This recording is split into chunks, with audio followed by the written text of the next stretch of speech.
My name is Mirian Carrasco and I work at Reflex as a senior hardware engineer. I'm Tomás Burroni. I'm a satellite systems engineer here at Reflex. What is the most interesting part about my job is that we are building the whole process from concept to launch. What I find most interesting about the job is definitely the variety.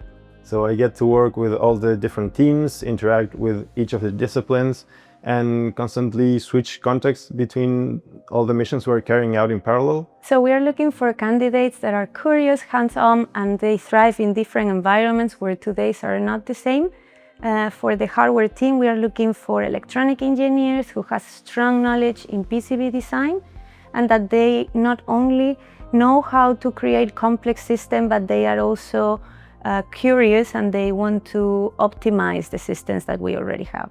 You should be comfortable with uncertainty, think creatively, and ideally bring experience across multiple subsystems. At Reflex Aerospace, you will have fun while being a key contributor to projects that really matter.